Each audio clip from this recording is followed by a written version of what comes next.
옆에 계신 분 보시고 반갑게 한번 인사하시겠습니다. 만나서 반갑습니다. 한 번 더 이제 다른 분하고 한번 짝지어서 두 분씩 참 잘 오셨습니다. 네, 참 잘 오셨습니다. 네, 오늘 함께 예배 드리시는 우리 성도님들에게 하나님의 크신 은혜가 넘치시기를 주님의 이름으로 축원을 드립니다. 말씀의 제목은 야곱의 사랑과 봉사. 다 같이 한번 복창합니다. 시작. 야곱의 사랑과 봉사라는 제목으로 같이 은혜를 나누겠습니다. 야곱은 라반의 생질입니다. 생질은 누이의 조카를, 누이의 자녀들을 말하는 것이죠. 가까운 사이입니다. 야곱은 라반에게 가기 전에 사건이 있어요. 그 형의 이름은 에서고 동생 이름 야곱인데 둘이 쌍둥이잖아요. 형의 발꿈치를 붙잡고 나왔어요. 그래서 하나님께서는 아브라함과 이삭과 야곱 이렇게 3대 족장의 이름을 기록하셨는데, 그리고 그들의 이야기를 아주 자세하게 기록해 놓으셨는데, 이 3대 족장, 이스라엘의 3대 족장에 해당하는 야곱의 이야기가 우리에게 왜 중요하냐, 거기에는 또한 영적인 의미가 있는 것을 알 수가 있습니다. 성경은, 우리가 이 성경을 받아들이고 해석할 때 감히 해석이라는 표현을 하기는 너무 우리에게 과분하고 죄송하나, 이 말씀 해석이라는 의미는 내가 받아들여질 때 영적인, 하나님 말씀은 영적인 안경을 끼고 보아야 될 때가 있고, 단순히 그냥 이제 문자적인 안경을 끼고 바라볼 때가 있다. 그러나 성경은 대부분 영적인 말씀이기 때문에 그 성경의 이야기나 그 성경의 인물의 어떠한 인물의 이름이나, 그리고 또 어떤 그 사람의 생애의 삶의 전개나 이런 모든 부분에서 영적인 깊은 의미가 있는 것을 알 수가 있습니다. 문자적인 의미는 그냥 지나가는 거죠. 그리고 영적인 의미는 그야말로 영적이기 때문에 우리 성도들의 삶에 그대로 적용이 되는 경우가 대부분입니다. 그러니까 주님이 말씀하는 거죠. 시대는 지나고 그리고 환경은 변하고 문화와 문명의 차이는 있으나 영적인 하나님의 말씀의 의미는 나에게 그대로 다가와야 된다라는 것입니다. 그럼 야곱은 히브리어 이 원어로는 일반적으로 지금 말씀드렸다시피 발꿈치를 잡는다라는 뜻을 가지고 있습니다. 그런데 왜냐하면 형의 발꿈치를 붙잡고 어머니 태중에서 나왔단 말이죠. 가만히 생각해 보세요. 어떻게 아기가 발꿈치를 앞에 먼저 나가는 형의 발꿈치를 붙잡고 나올까요? 저는 성경 외에는 이런 상황을 들어본 적이 없습니다. 뭐 우리가 알지 못하는 곳에 뭐 그럴 수도 있겠습니다만은 이야기는 매우 중요한 의미가 있다. 야곱은 그 이름 자체가 욕심장이라는 이름을 가지고 있습니다. 내가 형이 돼야 되는데 왜 너가 먼저 나가느냐, 이런 의미로 생각될 수도 있습니다. 발꿈치를 잡는다. 또 야곱의 이름의 의미로는 그는 지킨다라는 뜻을 가지고 있습니다. 찾아보니까요. 그리고 밀어젖힌다, 뭐 이런 뜻도 있습니다. 그런데 원래는 히브리어 야곱의 이름이 야코브엘, 히브리어에서 엘이라고 하면 하나님을 가리킵니다. 예? 하나님은 갚으신다라는 뜻을 가지고 있고, 또 어떤 해석으로는 야곱은 하나님이시다, 즉 야곱이 하나님이란 얘기가 아니라 야곱은 하나님과 하나님은 야곱에게 역사하신다라는 뜻의 의미도 있지 않겠느냐. 그리고 이 야곱이라는 이름에서 이 야코브는 엘이 생략된 것이다라는 것으로 보고 있습니다. 이는 문헌적 그리고 성경적 야곱의 이름입니다. 애굽은 이집트를 말하고요. 이 애굽의 제18왕조의 왕 투투메스라는 왕이 있습니다. 이는 BC 1500년 전에 있었던 사람입니다. 그가 팔레스티나를 정복했다. 그 팔레스티나 정복할 때 그 도시에 기록되어져 있는 도시의 표가 있는데 거기에 야곱의 정확한 이름의 명칭이 있다. 야코브엘 이렇게 있고 했고요. 그리고 제가 설교에도 여러 번 말씀드린 힉수스 민족이 있습니다. 힉수스. 이 창세기를 가만히 읽어보면 또 하나님의 오묘하신 섭리가 있습니다. 근데 간략하게 말씀드리면 요셉이 야곱의 아들이잖아요. 11번째 아들 요셉이 총리로 갔잖아요. 죽을 뻔한 상황에서, 절체절명의 상황에서 총리로 갔는데, 여기서 제가 늘 말씀드리듯이 우리가 하나님께 향한 믿음을 가지고 있으면 절체절명의 상황에서 하나님은 우리를 절대로 죽도록 내버려 두지 않는다는 것을 아셔야 됩니다. 이걸 믿고 신앙생활을 하셔야 돼요. 내가 믿음을 가지면 하나님은 나를 낭떠러지로 떨어지지 않도록, 내가 손끝에서, 벼랑 끝에서 내가 붙잡고 있을지라도 하나님은 나를 붙들어 주십니다 라는 믿음을 가지고 계셔야 된다. 요셉의 이야기가 그렇습니다. 한번 따라합니다. 하나님은 나를 끝까지 붙들어 주십니다. 옆에 분에게 말씀하세요. 하나님은 당신을 끝까지 붙들어 준다고. 시작. 그래서 오늘 제가 예배 시작 전에 묵상 말씀에도 하나님은 우리를 언제까지 인도하시느냐? 죽기까지 인도하신다. 한번 따라. 하나님은 나를 죽기까지 인도하십니다. 그 말씀은 하나님이 내가 이 세상을 내가 떠나서 숨이 멎고 하나님 나라 가기까지 내 삶을 죽기까지, 생을 마감할 때까지 나를 붙들어 주신다는 말씀. 요셉이 총리 대신으로 갔지요. 그리고 거기 가서 아주 고통을 당합니다. 요셉이 애굽으로 간 나이는 17세입니다. 고등학교 1학년 나이란 말이죠. 부모를 떠나서, 사랑받던 아버지 품을 떠나서 그는 갔습니다. 17세의 나이에 말도 잘 통하지도 않는 나라에 가가지고 거기서 한 대장군의 종살이를 하는데, 요셉은 하나님이 늘 함께하는 사람이었고 거기에서 누명을 써서 감옥에 들어갔다. 이제 왕궁의 감옥까지 들어가게 되는데, 거기에서 꿈을 해몽하는 바람에 하나님께서 그를 1인 지하 만인 지상의 자리에 올려놓고, 만인들의 위에 올려놓고 1인의 밑으로 내려놨는데, 그 1인의 밑이 애굽의 왕 바로 왕이었다. 바로는 애굽의 왕의 이름이 아니라 애굽의 왕을 바로라고 부르는 겁니다. 그 바로 왕의 이름들이 다 있단 말이에요. 근데 거기에서 역사적 문헌으로는 힉수스 민족의 침탈로 인해서 애굽이 나라가 전복되었고, 그때의 왕으로 세워진 왕이 힉수스 민족의 왕이었다는 것을 공공연히 성경을 연구할 때 알 수가 있어요. 그러면 가만히 생각을 해보면, 왕을 위해서 요셉이 있는 거냐, 요셉을 위해서 왕이 있는 거냐? 왕을 위해서 요셉이 간 거냐? 그때 꿈을 꿨을 때 7년은 풍년이 있고 7년은 극심한 흉년이 있다고 그랬습니다. 원래 아프리카는 비옥한 곳이 많습니다. 우리가 알고 있는 척박한 사막이 있는 곳만 그렇지 비옥한 곳도 많은데, 에집트는 나일강이 흐르고요, 나일강 주변의 땅은 비옥했습니다. 물을 댈 수가 있기 때문이에요. 거기에서 문명이 발상됐어요. BC 3000년경에 이집트 문명이, 그 사람들 문명이 이뤘단 말이죠. 그 문명 사회는 거석 문화를 입었고, 거석은 큰 돌을 깎아서 건축을 하는 건축법의 발전입니다. 바벨론 제국도 그렇게 했고요. 메소포타미아 문명도 그랬고, 그리고 지금 이집트 문명도 큰 돌을 깎아서 피라미드, 스핑크스를 말해요. 바벨론 제국은 옛날에 성경에도 나와 있는 바벨탑, 돌을 어떻게 잘 올려놓는 사람들.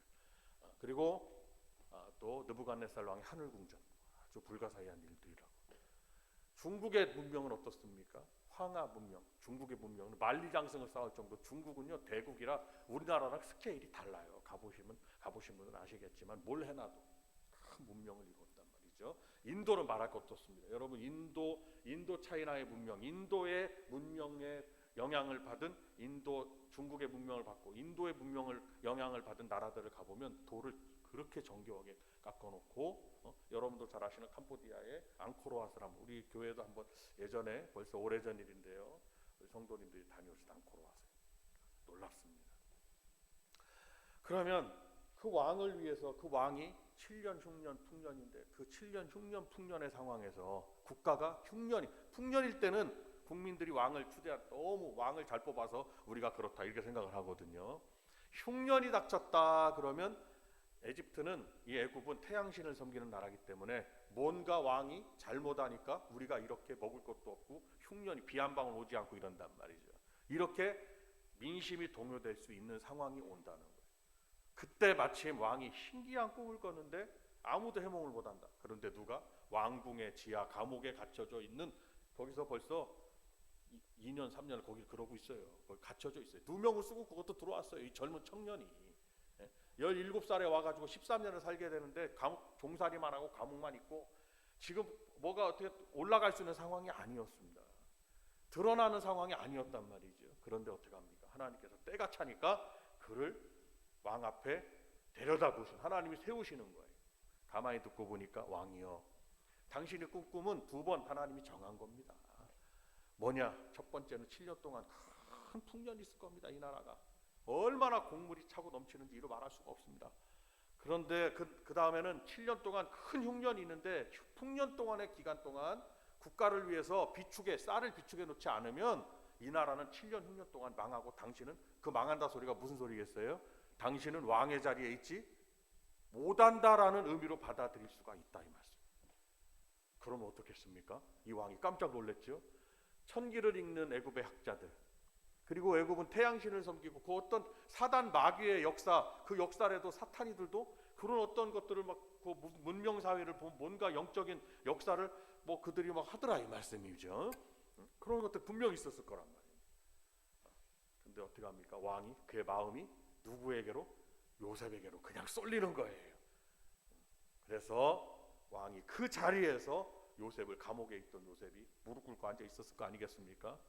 왕은 요셉에게 나아가서 자기의 인장 반지를 그에게 껴주고, 너는 이제부터 내 빛인데 너의 자리는, 오직 나는 너보다 이 왕좌에 앉아 있는 것 이외에는 너는 이 나라의 실질적인 왕이다. 그러면서 그에게 애굽의 총리로서, 왕으로서의 권한을 주게 됩니다. 이 말씀을 읽을 때마다, 우리는 이 말씀을 들을 때마다 놀라셔야 되는 거예요. 하나님은 아주 연약한 우리들에게 하나님은 역사하시는 하나님이시다.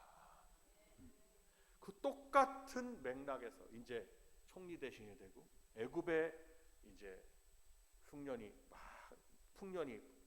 있고, 흉년이 있고, 곡식을 구하러 이제 누가 갑니까? 형들이, 11 형제들이 요셉의 앞으로 가게 되고, 아버지도 거기에 가게 되고, 그래서 거처를 어디로 옮기느냐? 애굽 땅, 고센 땅으로 옮겼단 말이에요. 야곱의 식솔들이. 잘 이해가 되십니까? 그러니까 이런 하나님의 역사들은 우리에게 굉장한 의미를 주고 있다. 우리 성도님들이 그 속에 요셉이 돼야 되고, 오늘 말씀에 야곱이 되셔야 되고, 그 하나님은 애굽왕의 하나님이 아니라, 애굽왕을 왕을 시키시려는 하나님이 아니라, 감옥에 있던 요셉을 총리 대신이 되게 하려는 하나님이시다라는 것을 믿으셔야 된다. 그것을 똑같이 야곱이 젊은 시절에 자기 생을, 부모님으로부터 쫓겨난 이 상황에서 아버지의 재산은 다 형 에서가 물러받고 발꿈치를 잡았던, 자기는 보지만 하고 도망가는데, 거기에서 사다리가 오르락내리락 하는 하나님이 나와 함께 하시는 꿈을 꾸기도 하고, 돌을 제단을 쌓아 놓고 여기는 거기다 하나님 앞에 제사를 드리고 하나님 앞에 하나님을 경배하고, 하나님이 나와 함께 하심으로 여기는 베델이라 하기도 하고, 하나님이 나를 복주사, 내가 내일 일을 알지 못하지만 나로 하여금 여기로 먼 훗날 돌아오게 하신다면 내가 하나님이 주신 많은 그 축복들 중에 10분의 1을 하나님께 드리겠나이다. 그리고 온 백성들이 다 어떻게 해요? 온 가족들이 하나님을 섬긴다고 결정을 하는 거죠. 그리고 그는 외삼촌의 집으로 가게 된 겁니다. 갔더니 오늘 이 말씀이에요. 야곱이 이렇게 보니까 외삼촌에 2딸이 있다. 그 2딸 중에 큰딸, 작은딸이 있는데 큰딸은 조금 마음에 들지가 않는다. 성경은 표현하기를 시력이 좀 둔해서 좀 뭐라 그럴까, 야곱의 눈에 들지 않아요. 미모가 좀 오늘날과 예전 고대의 여성을 평가하는, 미모를 평가하는 기준은 다를 수는 있습니다. 근데 성경대로 오늘 어떻게 해요? 시력이 약했다. 이거 보니까 눈이 좀 안 좋아서 좀 뭔가 더 이상은 표현하기가 좀 그렇지만, 뭔가 야곱의 말이 하여튼 뭔가 안 들어요. 근데 둘째 딸 라헬이 마음에 든다. 그는 곱고 아리따웠다. 이렇게 말했습니다. 근데 이 야곱이 작은 딸을 위해서 몇 년을 일하기로? 7년을 일하기로 한 거예요. 근데 이 7년 동안의 일이 오늘 성경을 보니까 라반이 외삼촌 라반이 가깝잖아요. 어머니의 오빠니까 가까운 외삼촌이라. 라반을 섬겼으나 라헬을 사랑하는 까닭에 둘째 딸을 사랑하는 까닭에 7년을 며칠같이 여겼더라. 오늘 이 성경 말씀에는 7년이라는 말씀 단어 그 다음에 며칠 이런 부분들이 우리에게 주는 교훈도 있습니다. 자, 야곱은 이스라엘의 3대 족장이라고 말씀드렸습니다. 근데 야곱의 생애는요 그렇게 호락호락하지 않았습니다. 가서 야곱은 20년 동안 외삼촌에게 계속 속았어요. 그러니까 결국은 하나님의 사람이 중심이라면 다른 우리 성도들은 이 세상에서 뭔가 어울려 살다 보면 속을 수 있는 일들이 많이 있다는 것을 또한 알 수가 있어요. 외삼촌일지라도 나를 속여요. 그래서 열심히 7년을 일했더니 여러분들이 머리로 잘 그려보셔야 됩니다. 제가 성경 말씀에 재미있는 말씀 드리고 있는 거예요.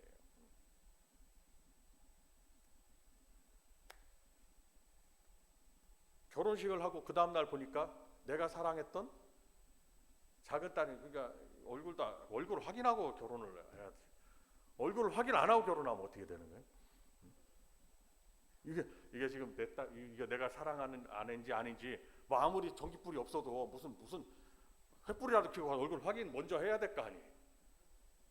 그러니까 여기서도 보면 급한 거예요. 그래가지고 그 다음날 봤더니 작은 딸이 아니라 누가 들어와 있어?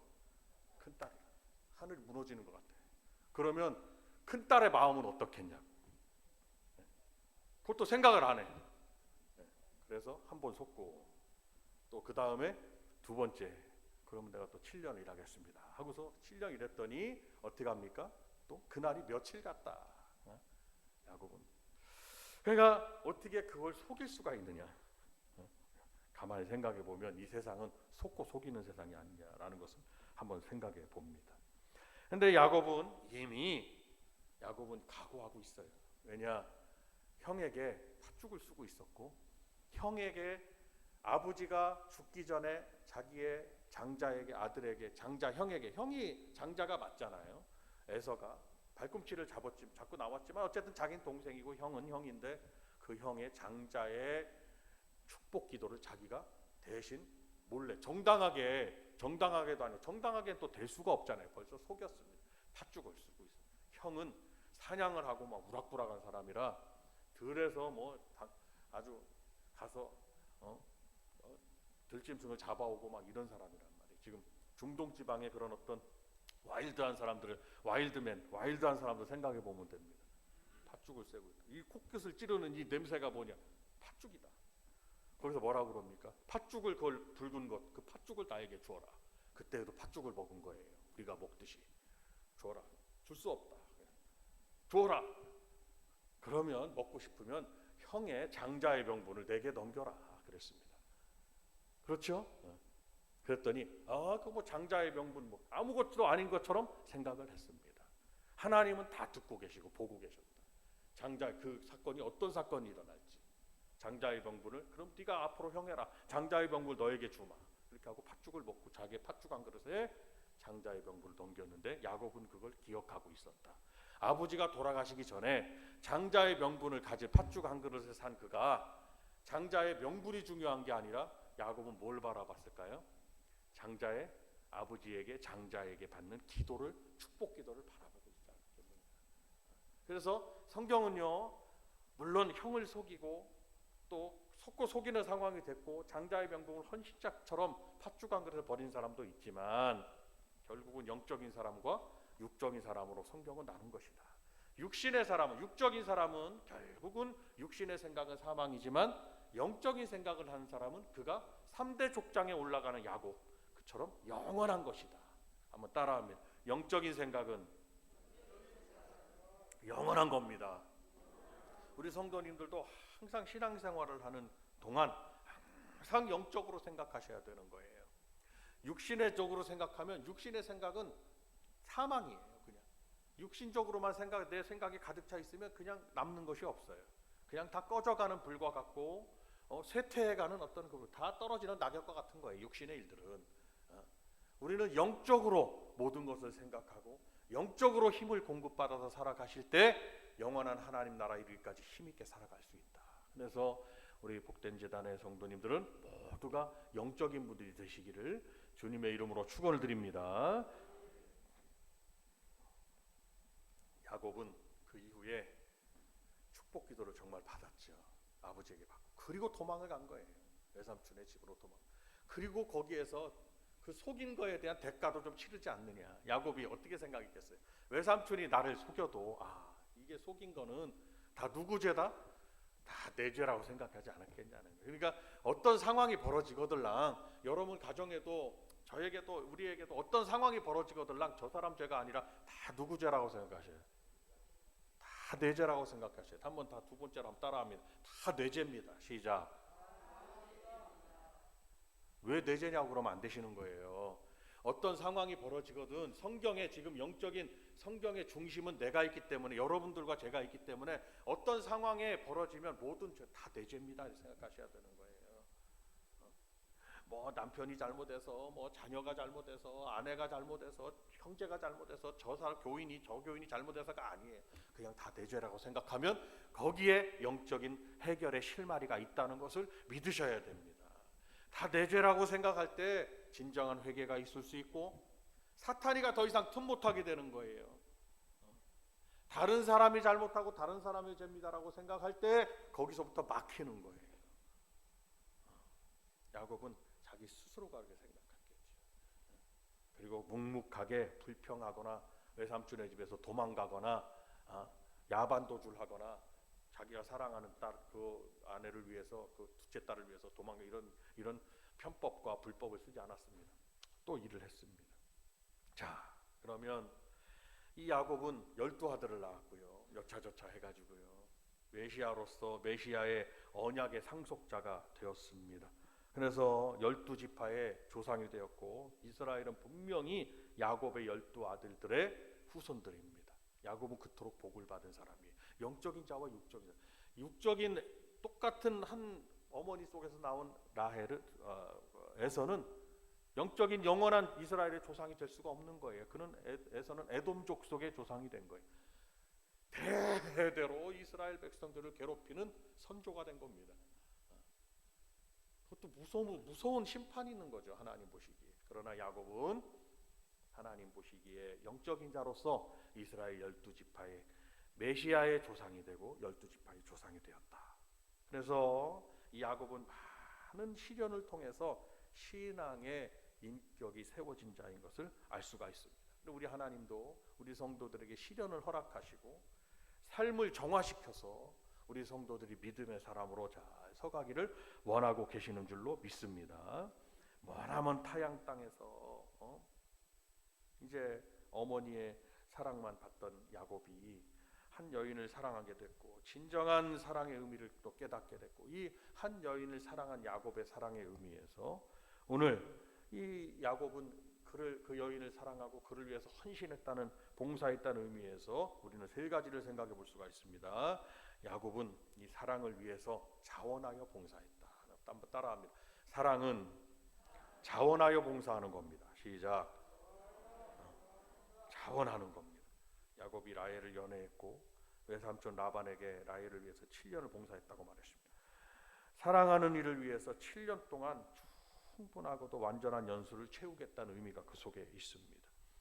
자, 예수 그리스도는 근본 하나님의 본체셨고 하나님과 동등됨을 취할 것으로 여기지 아니하셨다고 그랬습니다. 그리고 이 땅에 오셨다고 했습니다. 그런데 우리 주님은 모든 것을 내어주시기까지 헌신하신 주님이셨습니다.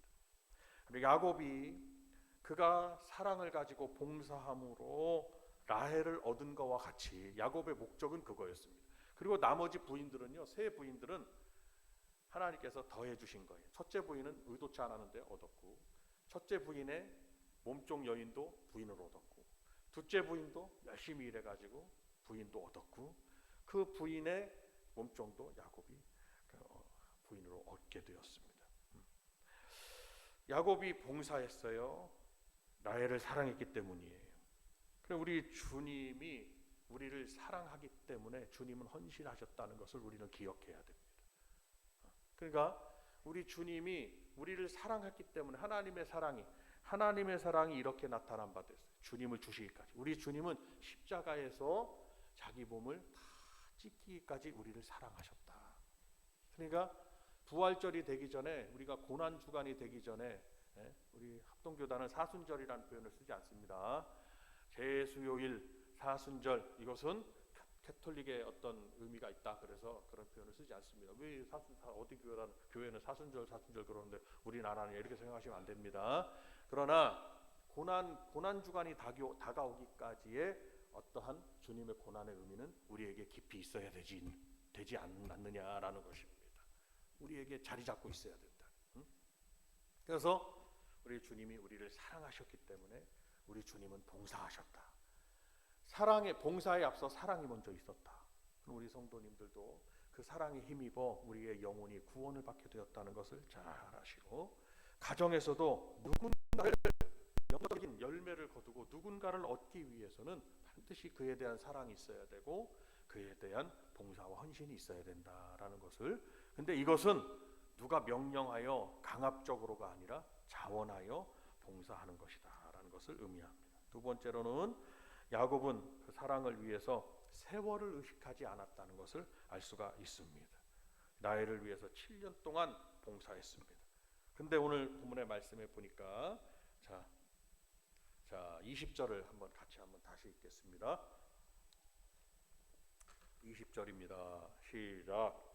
야곱이 라헬을 위하여 7년 동안 라반을 섬겼으나 그를 사랑하는 까닭에 7년을 며칠같이 여렸더라. 아멘.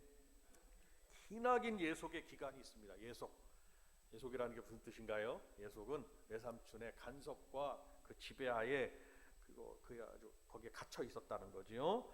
그 긴 기간 속에서도 그가 소망을 가지고 기쁨을 가질 수 있었고 그의 모든 상황을 극복할 수 있었던 것은 바로 사랑의 힘이었다라는 것을 알 수가 있습니다. 자기 부인을 위한, 라헬을 위한 야곱의 순수하고 자기 희생적 사랑이 있었다. 이것은 곧 무엇을 말합니까? 우리 교회를 위해서, 우리 성도들을 위한 예수 그리스도의 사랑을 예표하는 것이다 라는 것으로 볼 수가 있는 것입니다. 우리 주님은 모든 것을 다 버리고 오신 거예요. 자, 7년 하루같이 여겼다. 그 시간을 주님은 버리신 거죠. 주님은 영원한 분인데 주님은 육신을 입고 이 땅에 오신 거죠. 우리 성도님들도 내가 일생을 주님 앞에 헌신했다, 충성했다, 시간을 다 드린다, 예배 드리라고 다 드리고 기도한다고 다 드리고, 이건 나의 삶인지 내가 예배하는 삶인지 내가 나를 위한 삶인지 여러분 그런 생각을 하실 수도 있어요. 월화수목금토 다 힘들게 일하는데 주일날까지 와서 예배를 드리고 이래야 되냐, 다 그럴 수 있습니다. 누구든지요. 그러나 여러분이요, 하나님께 대한 사랑을 좀 가져보시기를 바랍니다. 주님께 대한 사랑을 가져보시기를 바랍니다. 우리가 십자가를 바라볼 때 누구의 사랑을 느껴야 되느냐? 주님이 나를 향한 사랑을 느끼셔야 되고, 우리 신앙생활의 한 중심에는 예수님에 대한 사랑을 가지고 계셔야 되지 않겠냐는 거예요. 그냥 우리 그래서 교회는 구분합니다. 교회를 다니는 자가 될 것이냐, 그냥 교인, 그냥 다녀요. 어떻게 해서든지 교회를 다녔다 안 다녔다. 다니는 분은 언제든지 안 다닐 수가 있는 것입니다.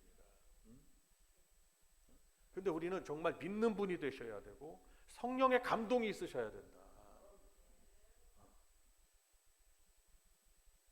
누구에 의해서가 아니라 내가 나에 의해서 주님 앞에 나오셔야 되고, 나에 의해서, 나의 믿음에 의해서, 나에 의해서 누군가가 교회를 나오실 수 있도록 해야 되고, 신앙은 그래서 절대적으로 주관적인 것이다. 내가 서야 된다. 저는 오늘 함께 하고 있는 여러분들이 믿음으로 잘 서가는 여러분들이 되시기를 바랍니다. 누군가에 의해서 예배를 드리거나 누군가에 의해서 교회를 나오거나, 여러분 이거는 허공에 바람을 잡는 것 같으신 거예요. 믿음의 성장이 있기가 어렵습니다. 그러나 마음을 고치시고 생각 고치셔라. 나를 여기까지 인도하시는 분이 하나님이시다. 그런가요? 오늘 나를 교회를 나오게 하신 이도 하나님이시다. 나를 장로가 되게 하고 목사가 되게 하고 장로가 되게 하고 전도사님들이 되게 하고 권사가 되게 하고 주의 일꾼이 되게 하고 따로 한주자가 되게 하고 하나님을 찬양하게 하고 이 모든 신앙에 관한 내 삶의 모든 부분이 하나님이 인도하시는 거 아니겠냐. 이 삶의 밖에서 나의 모습을 생각해 보세요. 같이 욕하고 같이 죄짓고 같이 허랑방탕한 탕자밖에 더 되겠느냐. 성경은 말씀하잖아요. 우리가 주님 안에 있다는 것이 얼마나 멋있는 것이고 얼마나 정결한 것이고 얼마나 죄악되지 아니하고 죄악에 속하지 않고 깨끗한 삶이며 선하고 의로운 삶이며 얼마나 감사하냐 이 말이에요. 구분된 삶인데 세상에 있는 나의 모습을 한번 생각해 보세요. 같이 죄악에 있고 같이 멸망으로 가는 그 길뿐이잖아요. 그런데 우리는 주님으로부터 부름을 받았다. 지금 아멘한 분들은 그냥 하나님께서 크게 역사할 줄로 믿습니다. 좀 아멘을 크게 하셔야지. 복잡하시면 안 된다. 믿음 안에 있는 내 모습을 생각하셔서 우리의 삶은 결국은 하나님 나라로 향하고 가고 있으니까 믿음 안에 있는 나의 모습이 얼마나 귀하고 아름다운 것이냐 한 번쯤 생각하시고 오늘 가정으로 돌아가신 여러분들이 되시기를 바랍니다. 야곱은 그걸 생각했어요. 하나님을 한번 만났잖아요. 평생 잊어버리지 않은 거예요. 저와 여러분은 하나님이 만나주셨기 때문에 이 자리에 앉아 있을 수가 있는 거예요. 그것이 칼비니즘입니다. 그것이 칼빈의 예정론이에요. 칼빈의 장로교는 칼빈의 예정론을 교리로 삼기 때문에 하나님께서 우리를 택하사 우리를 만나주셔서 우리를 발걸음을 인도하사 오늘 교회에 앉아 있을 수가 있는 거예요. 하나님은 에서와 야곱 중에도 야곱을 택하셨다. 에서를 택하시지 아니하고 야곱을 택하셨다. 이를 잘 생각하셔가지고 정말 신실한 믿음이 저와 여러분이 신실한 믿음을 가지고 내가 이 예수 믿는 것이 얼마나 예수님을 믿는 믿음을 갖는 길이 얼마나 이게 위대한 것이 그리고 귀한 것인지를 잘 알고 함께 신앙생활 하시기를 바랍니다. 신앙에는 후회가 없는 겁니다. 한번 따라합니다. 신앙에는 후회가 없습니다. 내가 왜 믿어서 이러냐. 여러분 그거 하나님 앞에 큰 범죄인 거예요. 내가 하나님 앞에 다 드려가지고 내가 남는 게 없다. 큰 범죄인 거예요. 여러분 잘못된 생각인 거예요. 그거는 우리 하나님은 살아계시고 하나님은 우리의 모든 걸 다 받으셨기 때문에 하나님은 자기 아들까지도 주시고 우리의 삶을 책임져 주는 하나님인 줄로 믿고 신앙생활을 하셔야 된다. 우리 하나님은 살아계신다. 다 같이 한번 박수 한번 하면서 살아계신 하나님 시작. 여러분 세월을 의식하지 마십시오. 지금까지 나는 평생 했는데 아이고 지금은 좀 쉬어도 되겠습니다. 그러면 쉬게 된다니까요. 주여 내가 주님이 부르시는 날까지 내가 충성하겠습니다. 그러면 충성하게 되는 거라니까요. 여러분 주님이 건강 주시고 주님이 평생 여러분 은퇴가 영어로 뭡니까? 리타이어가 은퇴예요. 은퇴. 타이어가 뭡니까? 저 바퀴 돌아가는 거 그죠? 네? 신앙생활은 은퇴가 없어요. 행정적으로 은퇴가 있을지 모르겠지만 믿음 생활은 은퇴가 없다 이 말씀. 기도 생활도 없고 하나님 앞에 드림도 없고 물질 생활도 은퇴가 없고 예배 생활은 당연히 은퇴도 없고 봉사와 헌신과 누구를 위한 사랑과 충성에 대한 은퇴가 없다. 주님 부르신 날까지 계속해서 돌아가야 된다. 신앙의 수레바퀴는 돌아가셔야 된다. 이것이 야곱의 생애였다라는 것을 또한 우리는 한번 생각해 봅니다. 마지막으로 야곱은 불합리를 초월해서 살아냈습니다. 때로는 동생을 사랑했던 야곱이 외삼촌의 관계로 레아를 먼저 줬네. 아주 얼마나 불합리한지 몰라요. 그건 어떻겠습니까? 아까도 제가 말씀드렸던 것처럼 형을 속이고 온 내가 한번 속아야 내가 그 외삼촌 나중에 외삼촌 집을 떠날 때 외삼촌이요 왜 도망가냐 그러니까 외삼촌이 나를 10번도 더 속였나이다. 정말 그렇게 한 거예요. 불합리했습니다. 그러나 야곱은 포기하지 않고 계속해서 그 불합리를 감내했다. 그것은 이해와 양보와 용서를 말하겠죠. 그래서 우리 성도들에게 필요한 것은 이해와 양보와 용서인 것을 꼭 기억하셔서 교회 안에서 때로는 이해하시고 늘 양보하시고 그리고 늘 이해하는 여러분들이 되시기를 바랍니다. 그것이 불합리를 이길 수 있는 능력이에요. 그래서 고린도전서 13장에도 사도 바울은 말했습니다. 사랑은 오래 참는다고 그랬고 자기의 유익을 구하지 않는다고 했고 모든 것을 바라며 모든 것을 믿으며 모든 것을 견디는 것이 사랑의 힘이라고 말씀했습니다. 이것은 이 사랑의 힘은 우리가 먼저는 예수님께 향해야 되는 것이고 그리고 우리의 삶에는 여러분들의 가족분들과 함께하고 있는 성도님들 그리고 함께하고 있는 나와 관계된 모든 분들을 위한 그러한 사랑의 힘이 우리가 발동되어져야 된다라는 것을 오늘 말씀을 드리는 것입니다. 성도 여러분, 예수님께서는 범죄한 우리를 위해서 십자가에서 죽으시기까지 끝까지 우리를 사랑하셨습니다. 끝까지입니다. 우리 한번 두 번째로 박수 한번 하면서 끝까지 한번 외쳐봅니다. 시작. 끝까지 우리를 사랑하셨다. 이것은 바로 저와 여러분을 우리들을 얻고자 하심이었다는 것을 잘 기억하시기를 바랍니다. 누군가를 사랑하면 그를 얻는 거예요. 믿음 안에서 그를 사랑하면 그를 믿음 안으로 인도해서 그를 얻는 거예요.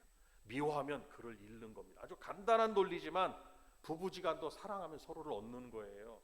근데 미움이 싹트잖아요. 서로를 잃는 겁니다.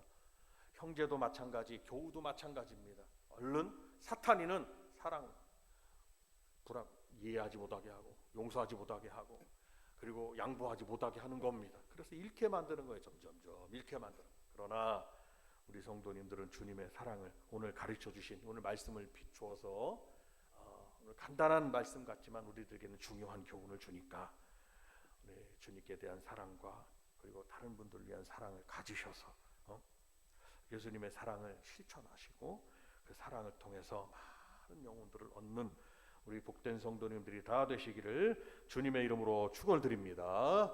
두 손을 번쩍 들고